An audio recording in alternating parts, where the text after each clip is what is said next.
আর এবার দিকে নজর রাখবো খড়দা। সেখানে সূর্য সেন নগর বিএলওর বাড়িতে দুষ্কৃতী তাণ্ডব।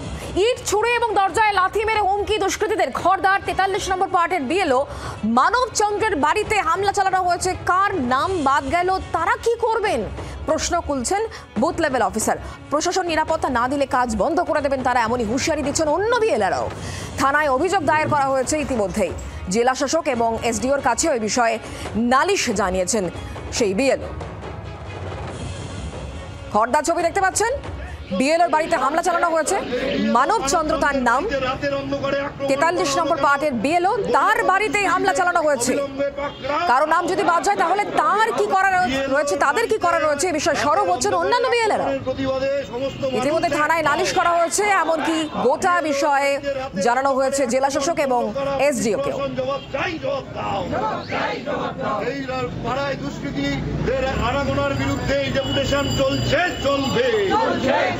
পাড়ায় বহিরাগত দুষ্কৃতীদের আক্রমণের বিরুদ্ধে খড়দা থানায় ডেপুটেশন, গণডেপুটেশন চলবে।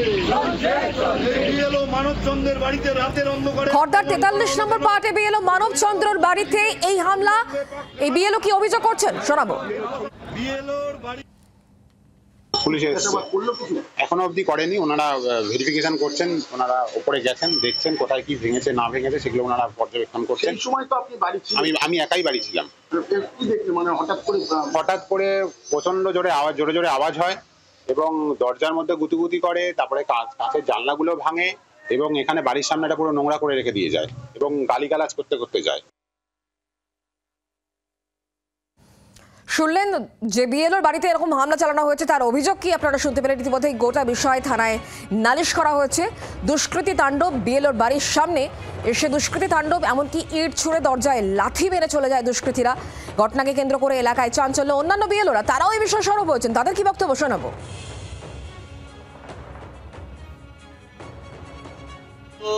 সরকারি নির্দেশ অনুসারে ইসিআই এর গাইড মেনেই কাজ করছি।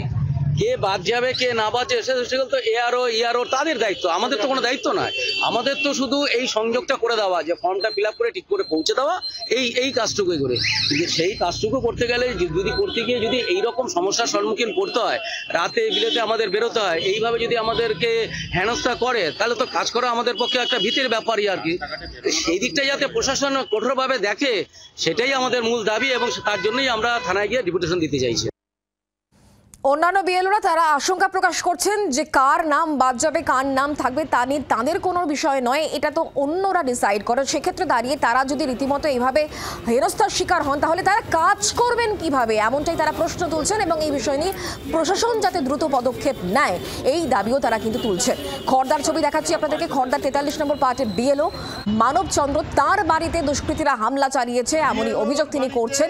আর এই গোটা ঘটনা ইতিমধ্যে পুলিশের কাছে নালিশ জানানো হয়েছে, নিরাপত্তার বন্দোবস্ত করার কথা বলা হয়েছে এবং একই সঙ্গে অভিযোগ করা হয়েছে জেলা শাসক এবং এসডিওর কাছেও। আমরা বিষয় নিয়ে আরো জানবো, কথা বলবো। বরুণ এই মুহূর্তে আমাদের সঙ্গে রয়েছেন, আমাদের প্রতিনিধি সরাসরি। বরুণ, আমরা বিএলওর বক্তব্য শুনলাম এবং অন্যান্য বিএলওরা তারাও কিন্তু একই রকমের দাবি তুলছেন যে তাদের নিরাপত্তা সুনিশ্চিত করতে হবে, না তো তারা কাজ করবেন কি করে। এখনো পর্যন্ত পুলিশের তরফ থেকে কোনো পদক্ষেপ কি নেওয়া হয়েছে? দেখো, আমরা সকালবেলায় দেখেছি যে পুলিশ কিন্তু বাড়ি এইখানে অর্থাৎ সূর্য সেন নগরে, সেখানে কিন্তু পুলিশ এসছে। আসার পরে তার সঙ্গে দীর্ঘক্ষণ কথা বলে, শুধু তার সঙ্গে নয় তার পরিবারের লোকের সঙ্গেও দীর্ঘক্ষণ কথা বলে জানার চেষ্টা করে এবং বিভিন্ন জায়গা যেখানে কাঁচ ভাঙা হয়েছে, যেখানে দরজা বাড়ি দেওয়া হয়েছে সেই সমস্ত জায়গার ছবি তোলে এবং তারা বিভিন্ন জায়গার যে সিসিটিভি ফুটেজ আছে, অর্থাৎ এই অঞ্চলে বিভিন্ন জায়গার যে সিসিটিভি ফুটেজ আছে সমস্তটাই কিন্তু তারা দেখার চেষ্টা করে এবং বোঝার চেষ্টা করে যে শেষ পর্যন্ত কোথা দিয়ে এসছিল বা কোথা দিয়ে এসছে, কিভাবে গেছে, সেটাও কিন্তু তারা বোঝার চেষ্টা করে। এবং পরপর আমরা দেখেছি প্রায় ঘন্টা খানেকের উপরে তাদের সঙ্গে কথা হয় পুলিশের, এবং পুলিশ আধিকারিকরা তাকে আশ্বাস দেয়।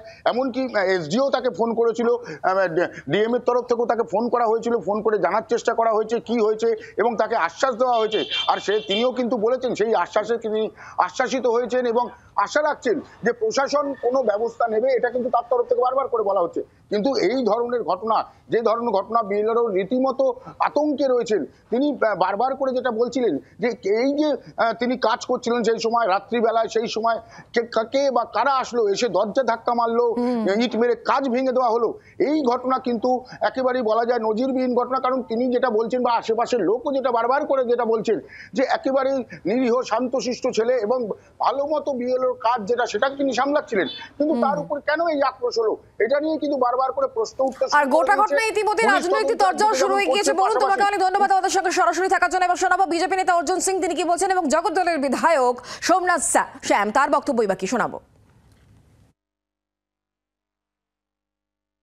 মমতা ব্যানার্জি চাইছেন কি এসআইআর না হয়, তার জন্য দেখুন ইলেকশন কমিশনে অফিসে রোজ রোজ ঘেরাও চলছে, ঝামেলা চলছে। যারা বিএলও নাম করে ওখানে যাচ্ছে তারা বিএলও নয়। প্রকৃত আকারে যদি দেখা যায় বিএলওর উপরে তো চাপ সরকারি পার্টি করছে। এই বিএলও উপরে যে অ্যাটাকগুলো হচ্ছে তার জন্য একটা নজিরবিহীন একটা মানে অ্যাকশন নেওয়া দরকার। একটা জায়গায় অ্যাকশন যদি হয়ে যেত তাহলে কিন্তু এই ধরনের ঘটনার পুনরাবৃত্তি হতো না। কোনো একটা ব্যক্তিগত বিএলএর উপরে হামলা করা মানে এটা কাপুরুষের মতন একটা ব্যাপার হয়ে যাচ্ছে। বিএলও কি করবে, তার কাছে যেটা আছে গাইডলাইন, সেই গাইডলাইন দিয়ে করছে। আমরা তার বিরুদ্ধে কোনো সময় যদি কেউ করে থাকে, আমার মনে হয় কোনো মদ্য মাতাল করেছে বা কেউ করেছে, সেটাকে পলিটিক্যালি আক্ষেপ দেওয়া উচিত নয়, আমার ব্যক্তিগত রায় এটা। আর যার হয়েছে সে যদি জানে কারা করেছে কি করেছে, তাহলে পুলিশের দ্বারস্থ হোক, পুলিশ নিশ্চয়ই তার ব্যবস্থা নিয়ে নেবে। বাংলার আওয়াজ, বাঙালির আবেগ, জি 24 ঘন্টা।